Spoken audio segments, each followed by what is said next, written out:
नमस्कार मित्रांनो, आनंदी या मालिकेच्या येणाऱ्या काही भागामध्ये मित्रांनो एक आता जबरदस्त असा कोणता ट्विस्ट आपल्यासमोर येणार आहे आणि नक्की त्या ट्विस्टमध्ये काय होतं मित्रांनो हे आता आपण सविस्तर बघूयात। तेव्हा मित्रांनो हे बघा, आजच्या ह्या ट्विस्टमध्ये आता जो काही पुरस्कार ह्या आपल्या म्हणजे युगंधरला मिळणार असतो तो केवळ आनंदीच्या गुणांनी मिळालेला आहे हे मात्र आता सगळ्यांना माहिती असतं आणि आनंदीने हे सगळं काही कर्तृत्वाने आणि स्वतःच्या हिमतीने हे सर्व म्हणजे विद्याधरच्या नाकावर टिचून सगळं काही व्यवस्थित केलेलं असतं आणि ह्या सगळ्या पुरस्काराची मानकरी आनंदी आहे। परंतु आता मुलांना हे कसं सांगायचं, मुलांना सगळं काही माहिती असतं आणि ह्या पुरस्कारासाठी आता मात्र आनंदी आणि युगंधर या दोघांना इन्व्हिटेशन आलेलं असतं आणि त्यात म्हणजे आता ही शिल्पा आनंदीचा रागराग करत असते, आनंदीचा रागराग करून तिला वाटेल तसं बोलत असते।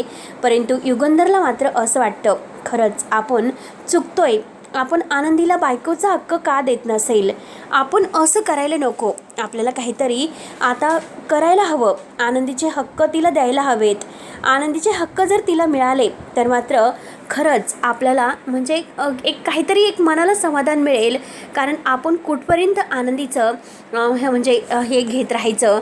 परंतु आता आनंदीला या पुरस्कारासाठी ती पुरस्काराची मानकरी ती आहे, परंतु आता युगंधरचं मन मानायला तयार नसतं।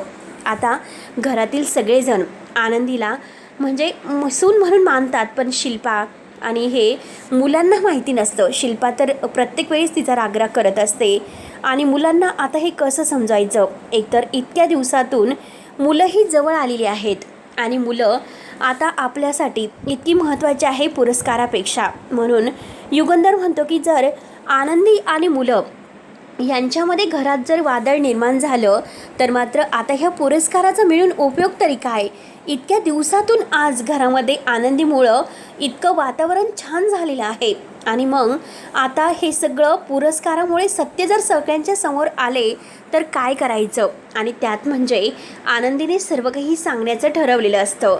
म्हणून मात्र आता हे सगळं काही ठरवल्याप्रमाणे होत काही नाही। परंतु आता युगंधर मनात विचार करतो, आनंदीचा हक्क आनंदीला द्यायला हवा, पुरस्काराची मानकरी आनंदी आहे, किती काही जरी झाले तरी शेवटी आनंदीला हे हक्क मिळायला हवे।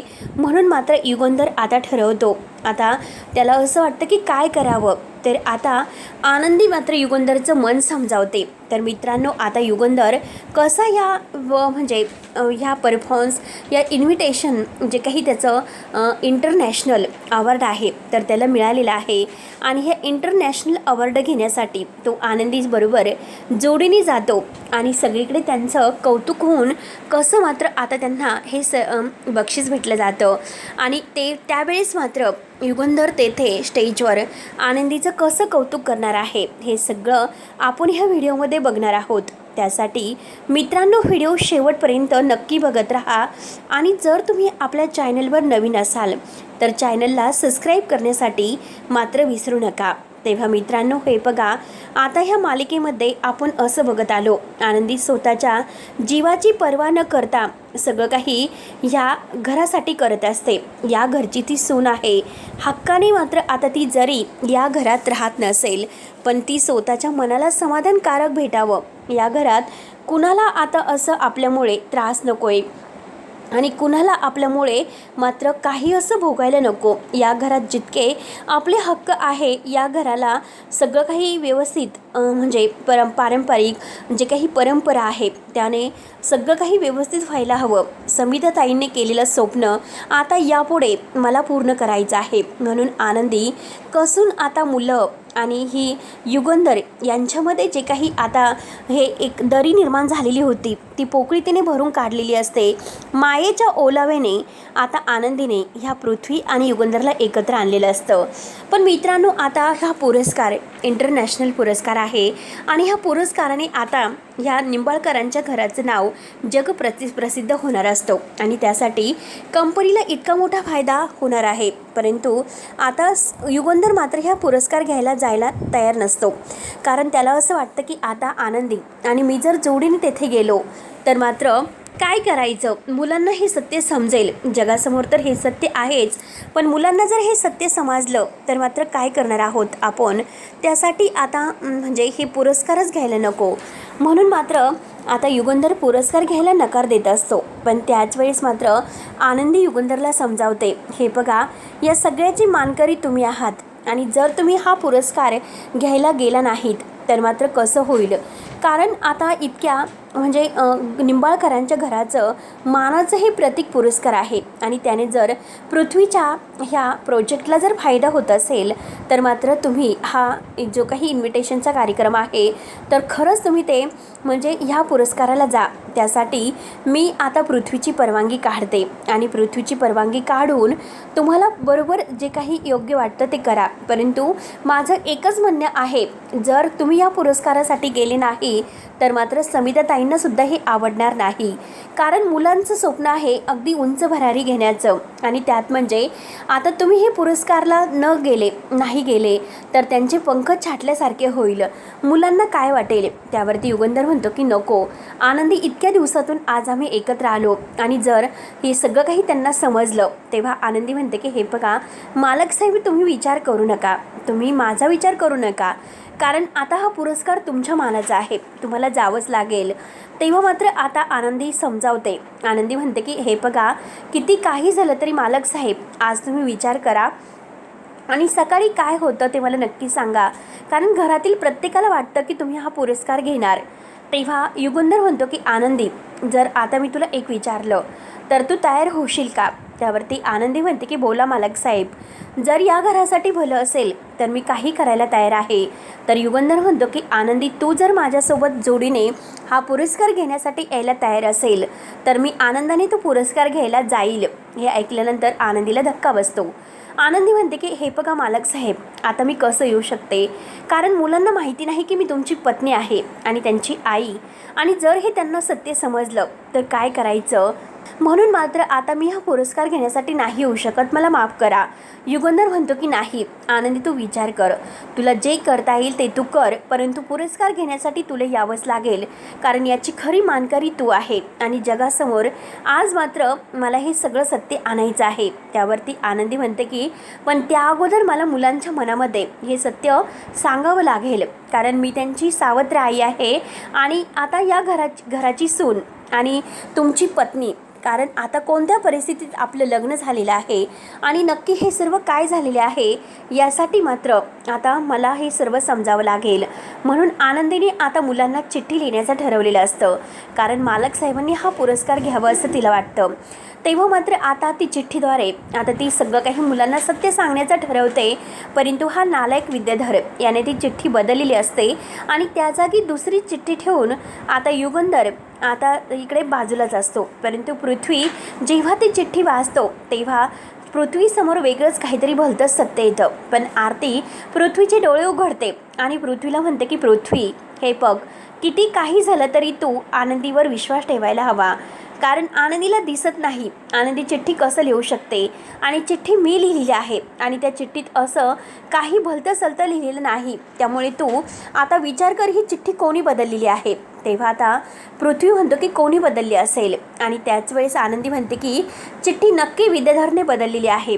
तर विद्याधरने ही चिठ्ठी कशी बदलली आणि हे सगळं कसं केलेलं आहे हे मात्र छायाताईंनी पाहिलेलं असतं. छायाताईंनी आता सगळं काही सांगितलेलं आहे की मी जेव्हा रूममध्ये गेले होते तेव्हा मात्र विद्याधर मालक हे होते ना, तर तेथे रूममध्ये होते आणि त्यांनी ही चिठ्ठी बदललेली आहे.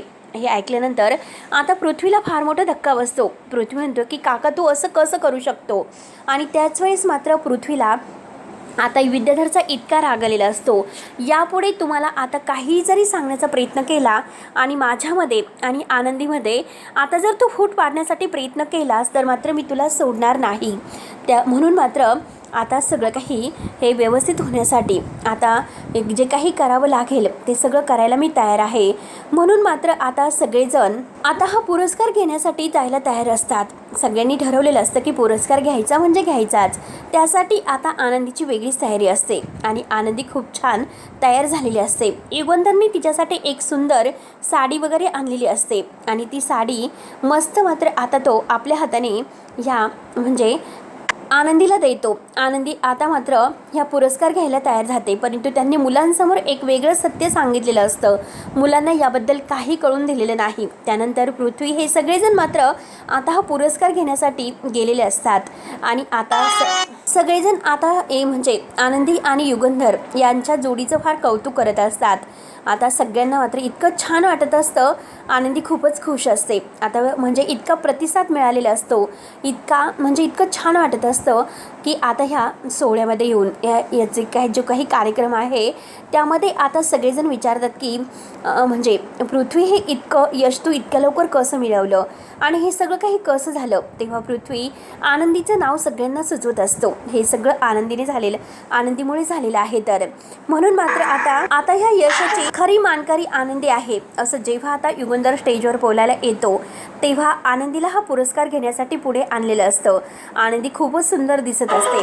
आनंदीचं रूप बघून आता सगळेजण इतके खुश होतात. युगंधर सारखा तिच्याकडे बघत असतो. आता मात्र ह्या विद्याधरचा इतका तळतळाट होतो, कारण आता हा पुरस्कार मात्र त्यांना शेवटी मिळालेला आहे आणि तो पुरस्कार बघून मात्र आता त्याला इतका जळफळाट होत असतो. आणि हे सगळं आनंदीमुळे शक्य झालेलं आहे. अख्ख्या या टीव्हीवर बातम्या आणि पेपरमध्ये बातम्या छापून आलेल्या आहेत. आणि आता मात्र हा जो काही शिल्पाताई आणि विद्याधर हे दोघंही मात्र आता जोडीने म्हणजे जेव्हा आता हे आनंदी आणि युगंधर पुरस्कार स्वीकारतो आणि हे जेव्हा शिल्पाताई आणि विद्याधर बघतात तर ते बघून त्यांचा इतका म्हणजे तळपायाची आग मस्तकाला गेलेली असते, इतका जळफळाट होत असतो. आता विद्याधरला असं वाटतं ही मुलगी आंधळी आहे पण तरीसुद्धा मात्र हुशार आहे, कारण आत्तापर्यंत हिने सगळ्यांना अगदी कौतुक म्हणजे स्वतःच्या गोडव्याने एकत्र केलेलं आहे आणि स्वतःच्या गोडव्याने मात्र तिने आता सगळ्यांना आपलंसं केलेलं आहे. शिल्पाला असं वाटतं आता एक एक करून ही मुलगी माझ्यापासून सगळं काही तोडेल. आता युगंधर मुलं आणि ही एकत्र यांचं कुटुंब एकत्र छान दिसत आहे आणि आता काय करावं, कारण ही आनंदी मला कधीही मात्र या घरची सून म्हणून तर नकोयच, परंतु माझ्या समिताचा हक्क ती घेऊ शकत नाही. किती काही झालं तरी माझ्या समितेचा जो हक्क आहे समितालाच असायला हवा. ह्या आनंदीला तिचे हक्क कशाला द्यायचे आणि मुलांच्या मनामध्ये तिच्याविषयी विष पेरवण्याचा प्रयत्न मी करणार आहे.